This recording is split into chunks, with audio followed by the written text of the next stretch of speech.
ക്രൈംബ്രാഞ്ചിന്റെ ആസ്ഥാന മന്ദിരത്തിന് vigilance and anti corruption ബ്യൂറോയുടെ ഏതാനും ഓഫീസുകൾക്കുമായി നിർമ്മിക്കുന്ന കെട്ടിട സമുച്ചയത്തിന്റെ ശിലാസ്ഥാപനം നിർവഹിക്കുന്ന ചടങ്ങാണ്. തിരുവനന്തപുരം ജില്ലയിൽ ക്രൈംബ്രാഞ്ചിന്റെ വിവിധ ഓഫീസുകൾ വാടക കെട്ടിടത്തിലാണ് ഇപ്പോൾ പ്രവർത്തിക്കുന്നത്. ഇവയ്ക്ക് വേണ്ടി സ്വന്തമായി ഒരു കെട്ടിട സമുച്ചയം ഉണ്ടാവുക എന്നത് വകുപ്പിന്റെ ദീർഘനാളത്തെ ആവശ്യമാണ്. മാസം 1,50,000 രൂപയാണ് നിലവിലെ കെട്ടിടങ്ങളുടെ വാടകയായി നൽകുന്നത്. എന്നാൽ അടിസ്ഥാന സൗകര്യങ്ങൾക്ക് വലിയ കുറവും അനുഭവപ്പെടുകയും ചെയ്യുന്നു. സാങ്കേതിക വിദ്യയും അന്വേഷണ വൈദഗ്ധ്യവും സമന്വയിപ്പിച്ച് കേസുകൾ അന്വേഷിക്കുന്ന ഏജൻസിയാണ് ക്രൈംബ്രാഞ്ച്. അപ്പൊ അത്തരമൊരു സംവിധാനത്തിന് ആവശ്യമായ എല്ലാ സഹായങ്ങളും ലഭ്യമാക്കുക എന്ന ലക്ഷ്യത്തോടെയാണ് പുതിയ ആസ്ഥാന മന്ദിരത്തിന്റെ നിർമ്മാണം ആരംഭിക്കുന്നത്. 34,500 ചതുരശ്രടി 4 നിലകളിലായി ക്രൈംബ്രാഞ്ച് കോംപ്ലക്സ് എന്ന പേരിലാണ്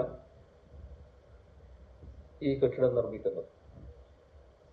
ഇതിനകത്ത് എല്ലാവിധ ആധുനിക സൗകര്യങ്ങളും ഒരുക്കിയിട്ടുണ്ട്. ലൈബ്രറി, ക്രൈംബ്രാഞ്ച് മ്യൂസിയം എന്നിവ ഈ കെട്ടിടത്തിന്റെ പ്രത്യേകതകളാണ്. തിരുവനന്തപുരത്ത് പല സ്ഥലങ്ങളിലായാണ് ക്രൈംബ്രാഞ്ച് ഓഫീസുകൾ ചിതറിക്കിടക്കുന്നത്. കെട്ടിടത്തിന്റെ പണി പൂർത്തിയാകുന്നതോടെ അവയെല്ലാം ഇതിനകത്താവും. വിജിലൻസ് ആൻഡ് ആന്റി കറപ്ഷൻ ബ്യൂറോക്കായി നിർമ്മിക്കുന്ന കെട്ടിടങ്ങളും ആധുനിക സൗകര്യങ്ങളോട് കൂടിയതാണ്. തിരുവനന്തപുരത്ത് 5 ഓഫീസുകൾക്ക് വേണ്ടിയാണ് വിജിലൻസ് കോംപ്ലക്സ് എന്ന പേരിൽ 75,000 ചതുരശ്രടി വിസ്തീർണത്തിൽ 5 നിലകളിലായി കെട്ടിടം പണിയുന്നത്. കേരളത്തിൽ ഇനി പത്തനംതിട്ട, വയനാട് ജില്ലകളിൽ മാത്രമാണ് വിജിലൻസ് യൂണിറ്റുകൾക്ക് സ്വന്തം കെട്ടിടങ്ങളില്ലാത്തത്. വയനാട് ജില്ലയിൽ വിജിലൻസിനായി 25 സെന്റ് സ്ഥലം അനുവദിച്ച് കെട്ടിടം നിർമ്മിക്കുന്നതിനുള്ള നടപടി സ്വീകരിച്ചു വരികയാണ്. പത്തനംതിട്ടയിൽ സ്ഥലം ലഭ്യമാകേണ്ടതുണ്ട്. അതിനുള്ള നടപടി പുരോഗമിക്കുന്നു. കേരള പോലീസിന്റെ അന്വേഷണ വിഭാഗങ്ങളിൽ കഴിവും മികവും കൊണ്ട് പേരെടുത്ത വിഭാഗമാണ് ക്രൈംബ്രാഞ്ച്. അന്വേഷിക്കുന്ന ഏത് കേസിലും കൃത്യമായ തെളിവുകളുടെ സഹായത്തോടെ കുറ്റവാളികളെ നിയമത്തിന് മുന്നിൽ കൊണ്ടുവരുന്നതിന് അവർക്ക് കഴിഞ്ഞിട്ടുണ്ട്.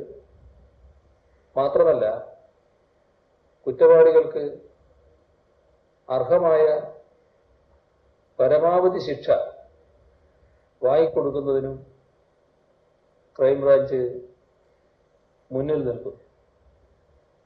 വിവാദമാകുന്ന പല കേസുകളിലും ബഹുജനം ക്രൈംബ്രാഞ്ച് അന്വേഷണം ആവശ്യപ്പെടാറുണ്ട്. വിവിധ കാരണങ്ങളാൽ സർക്കാർ തന്നെ പല കേസുകളിലും അന്വേഷണം ക്രൈംബ്രാഞ്ചിന് നൽകാറുണ്ട്. ക്രൈംബ്രാഞ്ചിന്റെ ജനസമ്മതിയാണ് ഇത് കാണിക്കുന്നത്. കഴിവും ആത്മാർത്ഥതയും അർപ്പണബോധവുമുള്ള ഉദ്യോഗസ്ഥരാണ് ക്രൈംബ്രാഞ്ചിന്റെ വിജയത്തിന് പിന്നിൽ.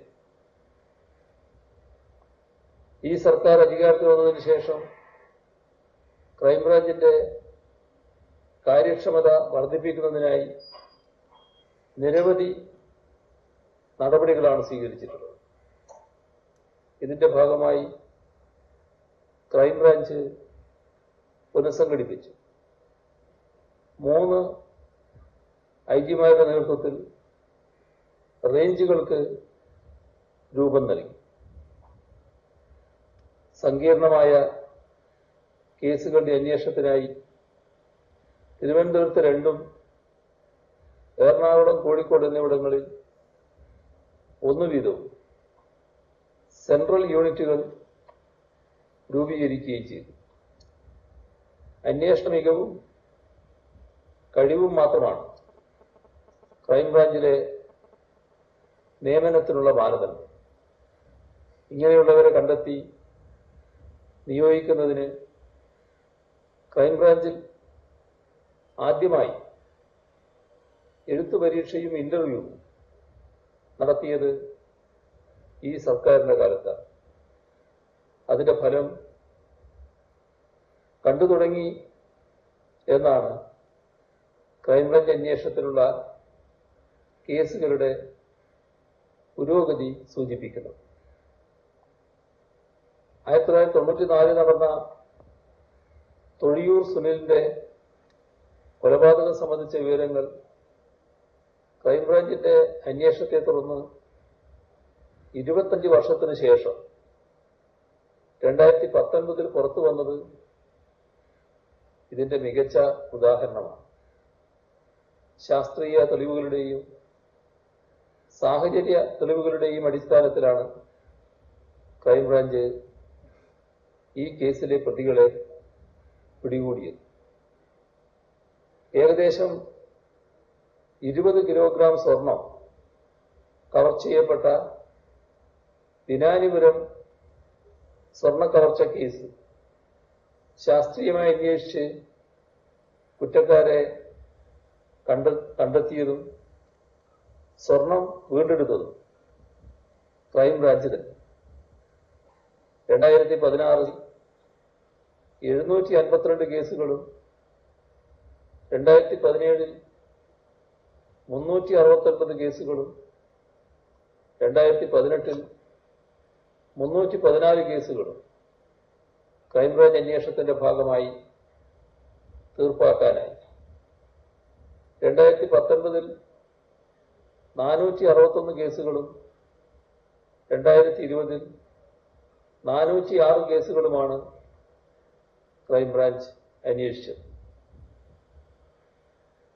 ഈ സർക്കാർ അധികാരത്തിൽ വന്നതിന് ശേഷം വിജിലൻസ് വകുപ്പിന് സ്വതന്ത്രമായി പ്രവർത്തിക്കുന്നതിനുള്ള എല്ലാ സാഹചര്യങ്ങളും ഒരുക്കിയിട്ടുണ്ട്.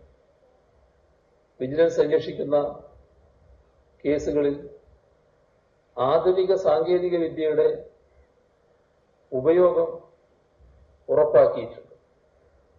ഇതിനായി തിരുവനന്തപുരം ആസ്ഥാനമായി സൈബർ ഫോറൻസിക് ലാബ് പ്രവർത്തനം ആരംഭിച്ചു.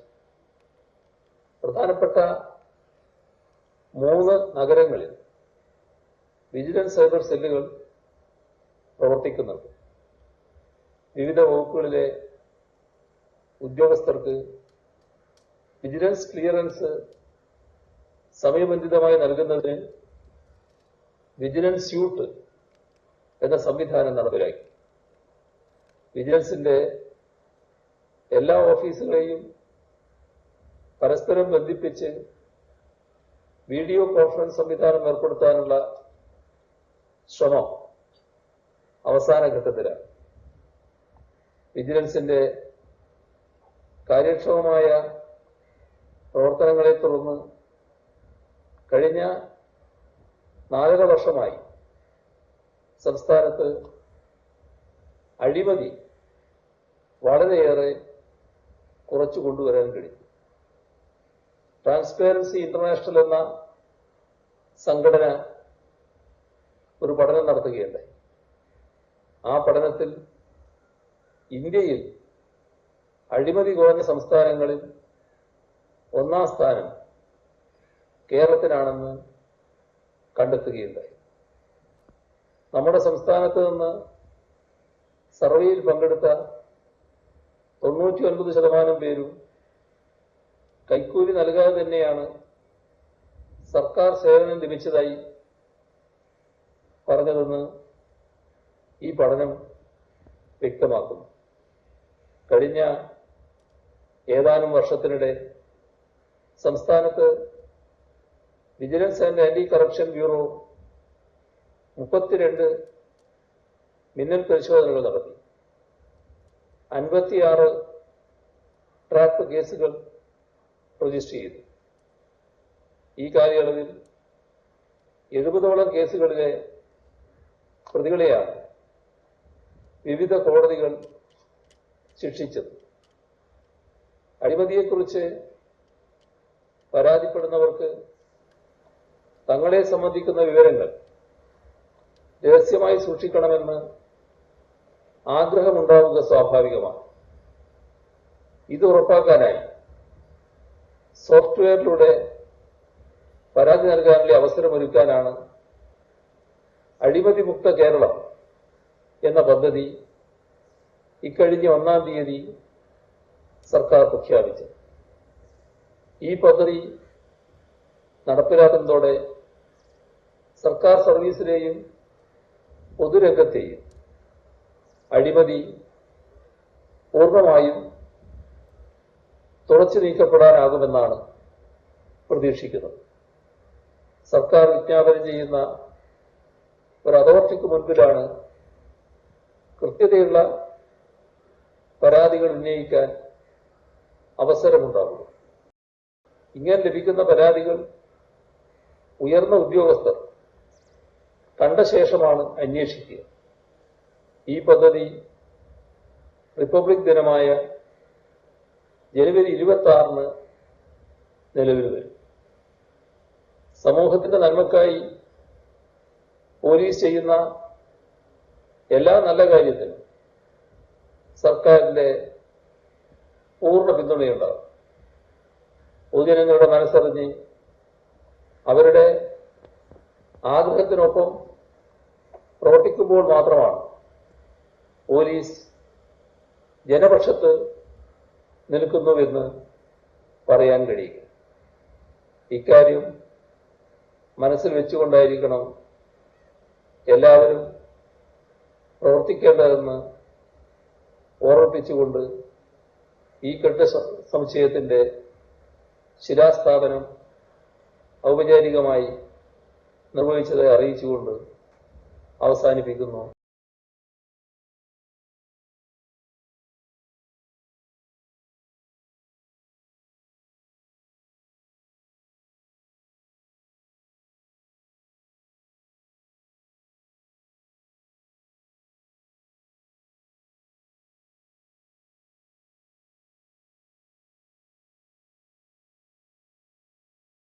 വിജിലൻസ് ആൻഡ് ആന്റി കറപ്ഷൻ ബ്യൂറോയുടെയും ക്രൈംബ്രാഞ്ചിൻ്റെയും ആസ്ഥാന മന്ദിരങ്ങളുടെ നിർമ്മാണം ഉദ്ഘാടനത്തിൻ്റെ ഭാഗമായിട്ടുള്ള ഭദ്രദീപം കൊളുത്തുകയും ശിലാഫലകം അനാച്ഛാദനം ചെയ്തതായി സന്തോഷപൂർവ്വം എല്ലാവരും അറിയിക്കുന്നു. ക്രൈംബ്രാഞ്ചിനും ആന്റി കറപ്ഷൻ ബ്യൂറോയ്ക്കും പിണറായി ഗവൺമെൻറ് വന്ന ശേഷം ഉണ്ടായിട്ടുള്ള പുരോഗതിയെപ്പറ്റിയും പരിവർത്തനങ്ങളെപ്പറ്റിയും ആധുനികവൽക്കരണത്തെപ്പറ്റിയും ഇവിടെ ബഹുമാനപ്പെട്ട മുഖ്യമന്ത്രി തന്നെ വിശദീകരിക്കാൻ നമ്മൾ നേരിട്ട് കേൾക്കുകയുണ്ടായി. ഈ രണ്ട് വിഭാഗത്തിൻ്റെയും ഏറ്റവും ഉന്നതരായ ഉദ്യോഗസ്ഥന്മാരെല്ലാവരും അഴിമതിയും കുറ്റകൃത്യങ്ങളും രണ്ടും പരസ്പരം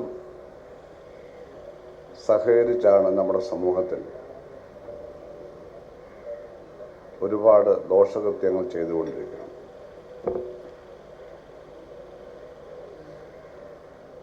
കുറ്റകൃത്യമാകുന്ന ഒരു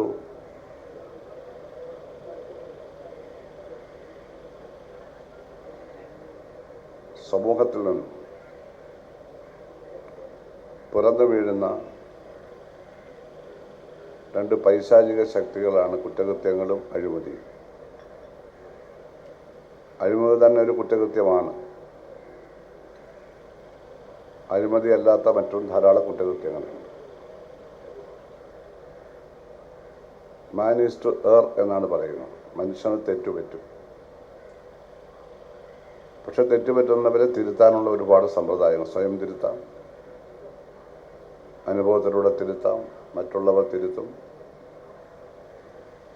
മനസാക്ഷിയുടെ ഉൾവിളി ഉൾക്കൊള്ളുമ്പോൾ പലർക്കും തിരുത്താൻ കഴിയും. പക്ഷെ ആര് വിചാരിച്ചാലും തിരുത്താനാവാതെ കുറ്റകൃത്യങ്ങൾ അഴിമതിയും ഒരു തൊഴിലായി കൊണ്ടു കിടക്കുന്ന പ്രൊഫഷണൽ ക്രിമിനലുകളാണ്. അത്തരം ക്രിമിനലുകളെയാണ് ആൻറ്റി കറപ്ഷൻ ബ്യൂറോയ്ക്കും ക്രൈംബ്രാഞ്ചിനും കൈകാര്യം ചെയ്യേണ്ടി വരുന്നത്. പരമ്പരാഗത രീതികൾ മാത്രമല്ല, ശാസ്ത്ര സാങ്കേതിക വിദ്യകൾ വളരെ ഉന്നതമായ തരത്തിൽ വികസിച്ചിരിക്കുന്ന ഈ പുതിയ നൂറ്റാണ്ടിൽ ശാസ്ത്രത്തിൻ്റെയും സാങ്കേതിക വിദ്യയുടെയും സിദ്ധികളെല്ലാം ഉപയോഗപ്പെടുത്തി കുറ്റകൃത്യങ്ങളെയും അഴിമതിയെയും നേരിടാൻ കഴിയും എന്നുള്ളതും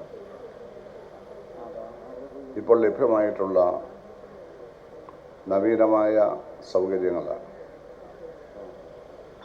അതെല്ലാം നല്ലവിധം ഉപയോഗിക്കാൻ നമ്മുടെ കേരള ക്രൈംബ്രാഞ്ചിനും Kerala vigilance and anti corruption ബ്യൂറോയ്ക്കും കഴിയുന്നുണ്ടെന്നുള്ളത് ചാരിതാർത്ഥ്യജനകമാണ്. ആധുനിക സമൂഹത്തിൽ ലിബറലൈസേഷൻ്റെയും ആഗോളവൽക്കരണത്തിൻ്റെ ആധിക്യം കാരണം സമ്പത്ത്, പണം എന്നിവ എല്ലാവരുടെയും കൈവശം തുല്യനീതി പ്രകാരം വിതരണം ചെയ്യുന്നില്ലെങ്കിലും വന്നു ചേരുന്നവരുടെ കയ്യിൽ ധാരാളമായി വന്നു ചേരുകയും അത് വഴിവിട്ട് സമൂഹത്തിൽ പല കരങ്ങളിലേക്ക് പ്രസരിക്കുകയും ചെയ്യുന്നതുകൊണ്ട് കുറ്റകൃത്യങ്ങളും അഴിമതിയും വർദ്ധിച്ചു വരുന്നത് വ്യവസ്ഥയുടെ ഭാഗമായിട്ടാണ്. എത്രമാത്രം വർദ്ധിച്ചു വരും അത്രമാത്രം ശക്തിയായിട്ട് ഇത് തടയേണ്ടതായിട്ടുണ്ട്. അതിനുള്ള സംവിധാനങ്ങളാണ് കേരള പോലീസ് ഒരുക്കിക്കൊണ്ടിരിക്കുന്നത്. അതിൻ്റെ ഭാഗമായിട്ടാണ് ഈ സൗകര്യങ്ങളെ കാണേണ്ടത്. കേരളത്തിലെ സർക്കാർ വകുപ്പുകളിൽ അഴിമതി ഏറ്റവും കൂടുതൽ നടമാടുന്ന വകുപ്പെന്നായിരുന്നു പൊതുമരാമത്ത് വകുപ്പിനെ പറ്റിയുള്ള കാഴ്ചപ്പാട്. അതുപോലെ രജിസ്ട്രേഷൻ വകുപ്പ്, റവന്യൂ വകുപ്പ്, ഇത്തരം കുറച്ച് വകുപ്പുകൾ. ഒന്നാം സ്ഥാനത്തായിരുന്നു പൊതുമരാമത്ത് വകുപ്പ്. രജിസ്ട്രേഷൻ ഒട്ടും മോശം. 100% തുടച്ചു നീക്കാൻ നമുക്ക് ഈ 4 വർഷക്കാലം കൊണ്ട് കഴിഞ്ഞില്ലെങ്കിലും പ്രകടമായ മാറ്റങ്ങൾ സംഭവിച്ചത് എല്ലാവർക്കും ബോധ്യമുള്ള കാര്യമാണ്. അപ്പോൾ ശക്തമായിട്ടുള്ള ഭരണ നടപടികളിലൂടെ, ദൈനംദിന മേൽനോട്ടത്തിലൂടെ ഏതൊരു ഗവൺമെൻറ്റിനും ഇത്തരം കാര്യങ്ങളെ കുറച്ചു കൊണ്ടുവരാനും തീരെ ഇല്ലാതാക്കുന്ന പ്രക്രിയയിലേക്ക് നീങ്ങാനും കഴിയുമെന്നുള്ളത് വ്യക്തമാണ്. ചീഫ് എഞ്ചിനീയർമാരും സൂപ്രണ്ടിംഗ് എഞ്ചിനീയർമാരും ഉൾപ്പെടെ ഏതാണ്ട് 400-ലേറെ ഓഫീസർമാരെ എനിക്ക് സസ്പെൻഡ് ചെയ്യേണ്ടി വന്നു ഈ 4 വർഷക്കാലം കൊണ്ട്. ഇനി 6 പേർ മാത്രമേ ബാക്കിയുള്ളൂ തിരികെ. ഒക്കെ തിരിച്ചെടുത്തു. കറക്ഷൻ പ്രോസസ് നടക്കുന്നു. PWDയിൽ കണ്ട ഏറ്റവും വലിയൊരു സന്തോഷം ആരും അതിനെ എതിർക്കുന്നില്ല എന്നുള്ളതാണ്. അതിൻ്റെ പേരിൽ പ്രസ്താവനകളും പണിമുടക്കങ്ങളും ഒന്നും PWD നടന്നിട്ടേ ഇല്ല. ഈ നടപടി എടുത്തതിൽ ഏതാണ്ട് 1/3 വിജിലൻസ് ആൻഡ് ആൻറ്റി കറപ്ഷൻ ബ്യൂറോയുടെ ശുപാർശ പ്രകാരമാണ് എടുത്തിട്ടുള്ളത്. അവരുടെ അന്വേഷണത്തിൻ്റെ ഭാഗമായിട്ടാണ്. PWD വകുപ്പിലെ വിജിലൻസ് വകുപ്പ് അന്വേഷിച്ചു. ധനകാര്യ വകുപ്പിൻ്റെ ഫൈനാൻഷ്യൽ വിജിലൻസ് വിങ്ങിൻ്റെ കണ്ടുപിടുത്തമൊക്കെ അനുസരിച്ചൊക്കെ നടപടിയെടുക്കുന്നുണ്ട്. അതിൻ്റെ തിരുത്തലും നടക്കുന്നുണ്ട്. വളരെയധികം മാറ്റങ്ങൾ ഉണ്ടായിട്ടുണ്ട്. കേരളത്തിൽ പേരുകേട്ട പല നിർമ്മാണങ്ങളും പൊതുമരാമത്ത് വകുപ്പ് പിണറായി ഗവൺമെൻറ് ചെയ്തുകൊണ്ടിരിക്കുകയാണ്. ഇവിടെ തന്നെ 23 കോടി രൂപ ടോട്ടൽ അടങ്കലിൽ മുട്ടത്തറയിൽ ലഭ്യമായ 75 സെൻറ്റ് സ്ഥലത്ത് 5 നിലകളുള്ള ഒരു വൻകിട ഓഫീസ് സമുച്ചയമാണ് നിർമ്മിക്കുന്നത്. അതിൻ്റെ ആദ്യ ഭാഗമായിട്ടുള്ള 9 കോടി 45 ലക്ഷം രൂപ ചെലവഴിച്ചുള്ള അണ്ടർഗ്രൗണ്ട് നിലയവും 1-ാം നിലയുമാണ് ഇപ്പോൾ ആദ്യമായിട്ട് പണിയുന്നത്. അവിടെ ഉണ്ടാക്കുന്ന സൗകര്യങ്ങളെ പറ്റിയൊക്കെ ഇവിടെ പറയുകയുണ്ടായിട്ടുണ്ട്. തുടർന്ന് മറ്റു നിലകളൊക്കെ പിന്നീട് പണിയും. വളരെ മികച്ച നിലയിൽ പണിയാൻ എഞ്ചിനീയർമാർക്ക് കഴിയും. തിരുവനന്തപുരത്ത് തന്നെ നിങ്ങൾക്ക് കാണാം ഫൈൻ ആർട്സ് കോളേജിൻ്റെ പുതിയ കെട്ടിടം, പബ്ലിക് ലൈബ്രറിയുടെ പുതിയ മന്ദിരം, കണ്ണാശുപത്രിയുടെ ബഹുനില മന്ദിരം, അളവുകളും തൂക്കങ്ങളുടെ വകുപ്പിൻ്റെ പുതിയ മന്ദിരം, വട്ടിയൂർക്കാവ് പോളിടെക്നിക്, അങ്ങനെ എണ്ണം പറഞ്ഞ നിർമ്മാണങ്ങൾ പൊതുമരാമത്ത് വകുപ്പ് ഈ 4.5 വർഷം കൊണ്ട് തിരുവനന്തപുരത്ത് നിന്ന് നിർമ്മിച്ചു കഴിഞ്ഞിരിക്കുകയാണ്. കൊച്ചി ഹൈക്കോടതിയുടെ ആസ്ഥാനത്ത് സബോർഡിനേറ്റ് കോടതികൾക്ക് വേണ്ടി ഒരു 7 നില മന്ദിരമാണ് നിർമ്മിച്ചിട്ടുള്ളത്. ചീഫ് ജസ്റ്റിസ് ഓഫ് ഇന്ത്യയാണ് ഉദ്ഘാടനം ചെയ്തത്. അതിശയത്തോടു കൂടി പറഞ്ഞു, ഇങ്ങനൊരു കെട്ടിടം മറ്റൊരു സ്റ്റേറ്റിലുമില്ല. അതിമനോഹരമായ ഓഡിറ്റോറിയം അവിടെ നിർമ്മിച്ചു കൊടുത്തു. കോഴിക്കോട്ടും തൃശ്ശൂരും നാടിൻ്റെ പല ഭാഗത്തും കോടതികൾക്ക് വേണ്ടി ബഹുദിന മന്ദിരങ്ങൾ നിർമ്മിച്ചു കഴിഞ്ഞിരിക്കുകയാണ്. പലതും നിർമ്മിച്ചുകൊണ്ടിരിക്കുകയാണ്. 745 കോടി രൂപയാണ് കോടതികളുടെ കെട്ടിട നിർമ്മാണത്തിന് ഈ ഗവൺമെൻറ് ചെലവഴിച്ചത്. ഒരു കാലത്തും അങ്ങനെ ഉണ്ടായിട്ടില്ല. അതുപോലെ തന്നെ മെഡിക്കൽ കോളേജുകൾ, ആശുപത്രികൾ, ഇവിടെയെല്ലാം തന്നെ ഇവിടെ നിർമ്മിക്കാൻ പോകുന്ന PSCBക്ക് വേണ്ടിയുള്ള ഈ കെട്ടിടവും രൂപഭംഗി കൊണ്ടും സൗന്ദര്യബോധം കൊണ്ടും നിർമ്മാണത്തിൻ്റെ ലോഞ്ചിവിറ്റി, അതിൻ്റെ ദീർഘകാല നിലനിൽപ്പ് കൊണ്ടും വിശിഷ്ടമായ ഒന്നായിരിക്കുമെന്ന് ഞാൻ തീർച്ചയായിട്ടും കരുതുകയാണ്. നിർമ്മാണത്തിന് പുതിയ നവീന സാങ്കേതിക വിദ്യകളും ലോകത്തിൻ്റെ പല ഭാഗത്തും സ്വീകരിക്കുന്ന പല നിർമ്മാണ രീതികളും ഇപ്പോൾ കെട്ടിട നിർമ്മാണത്തിലും റോഡ് നിർമ്മാണത്തിലും പാല നിർമ്മാണത്തിലുമെല്ലാം പ്രയോജനപ്പെടുത്തിക്കൊണ്ടിരിക്കുക. ഇന്നലെ കൊച്ചിയിൽ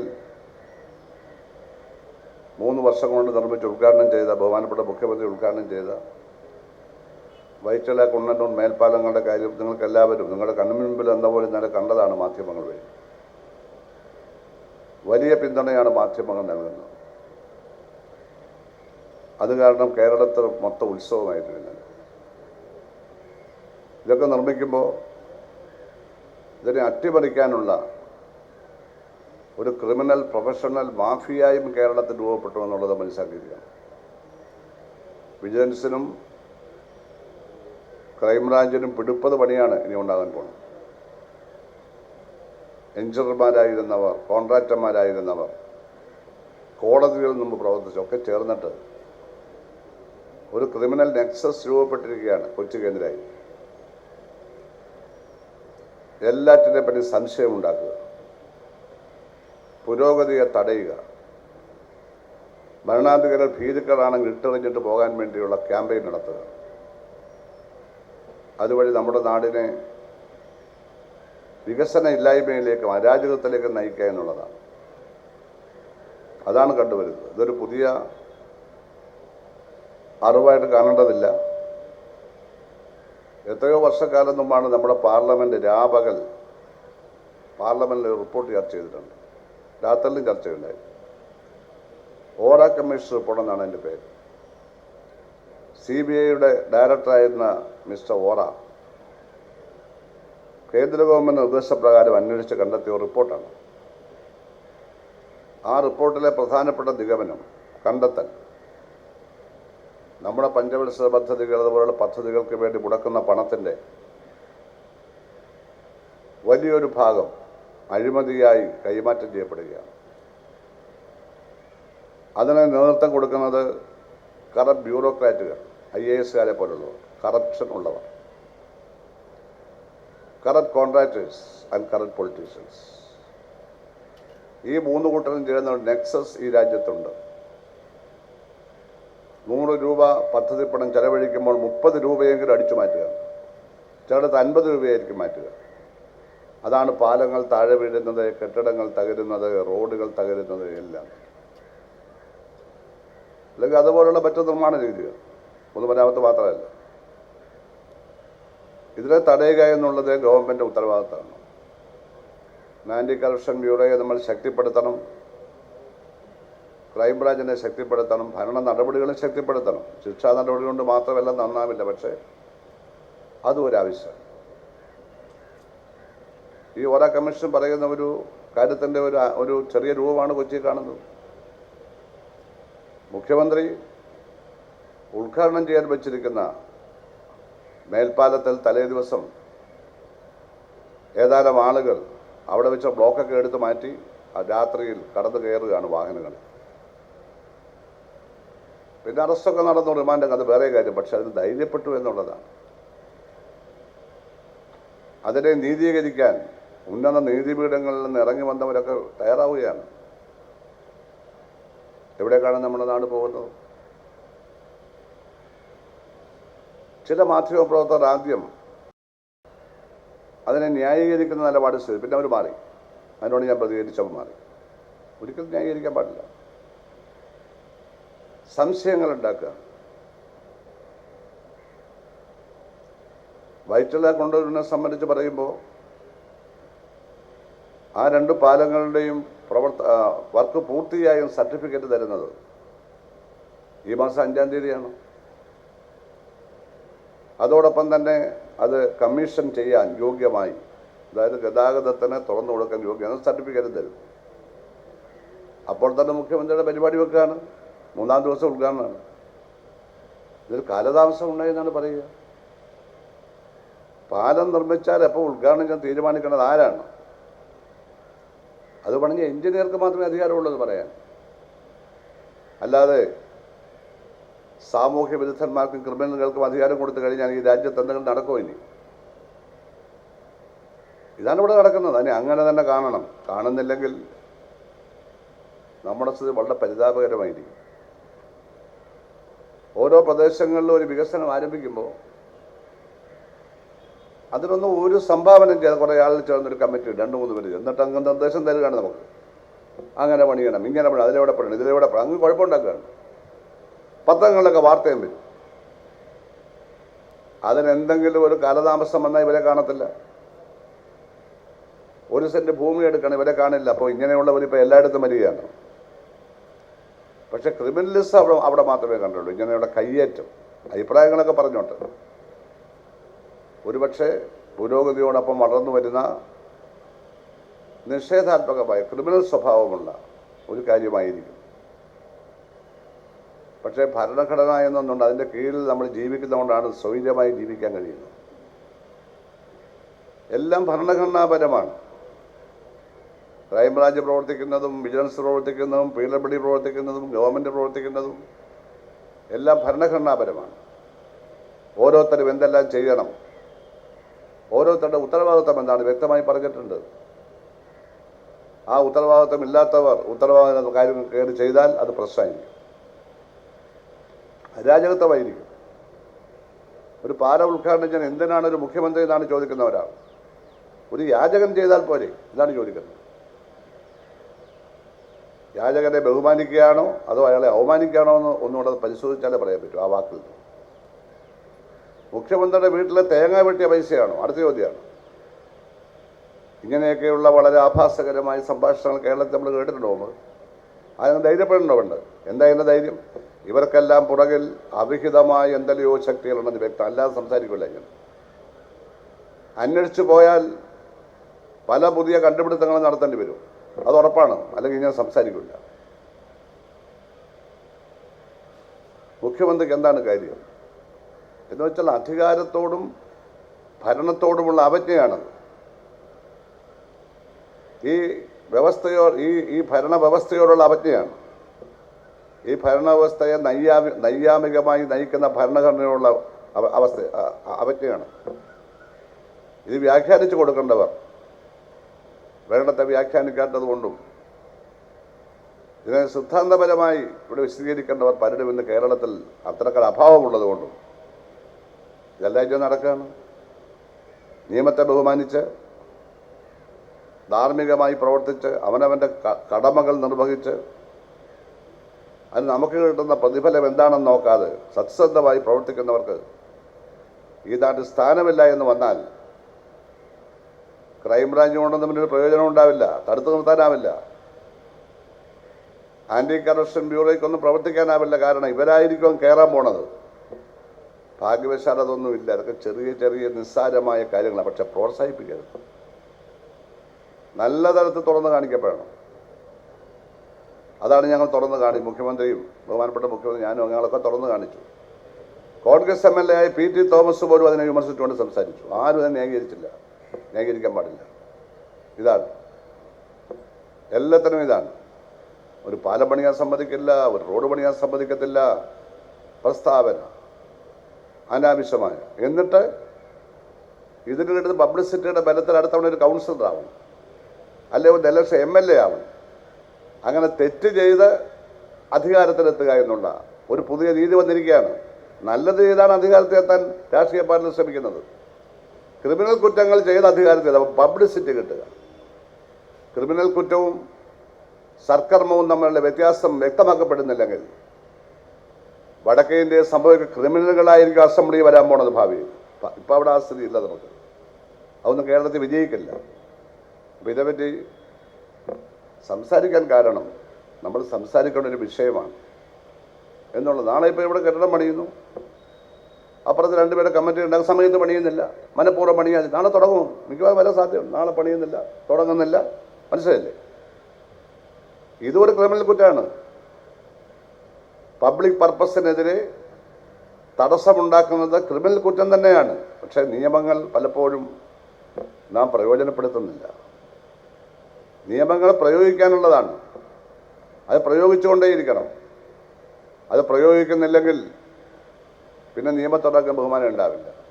ഏതായാലും ശരി, കേരള പോലീസ് മൊത്തത്തിൽ വളരെയേറെ മുന്നേറിയിട്ടുണ്ട്.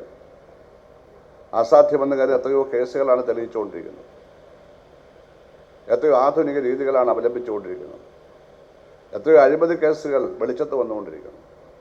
പക്ഷേ യഥാർത്ഥ അഴിമതിക്കാരെ കണ്ടെത്തണം. അഴിമതിക്കാരല്ലാത്തവരെ നമ്മൾ അഴിമതിക്കാരെന്ന് വിളിക്കാൻ പാടില്ല. യഥാർത്ഥ അഴിമതിക്കാരെ കണ്ടെത്തണം. അതിനെല്ലാം പരിശ്രമങ്ങൾ നടക്കുകയാണ്. വളരെയേറെ സന്തോഷമുണ്ട്. ഇവിടെ PWD വകുപ്പിന് പോലീസിൻ്റെ ഈ കെട്ടിട നിർമ്മാണം ഏൽപ്പിച്ചതിൽ വളരെയേറെ സന്തോഷമുണ്ട്. അത് കൃത്യസമയത്ത് തന്നെ നിർമ്മിച്ചു കൊടുക്കാൻ PWD അധികാരികൾ തയ്യാറാവും. ചീഫ് എഞ്ചിനീയർ ഇവിടെ ഇരിപ്പുണ്ട്. ബിൽഡിങ്സിൻ്റെ നല്ല മേൽനോട്ടം വഹിച്ച് കൃത്യസമയത്ത് തന്നെ കാലാവധിക്ക് മുമ്പ് തന്നെ പണിഞ്ഞ് പൂർത്തിയാവട്ടെ എന്ന് ആശംസിച്ചുകൊണ്ട് ഞാൻ എൻ്റെ പ്രസംഗം അവസാനിപ്പിക്കുന്നു. എല്ലാവർക്കും നമസ്കാരം.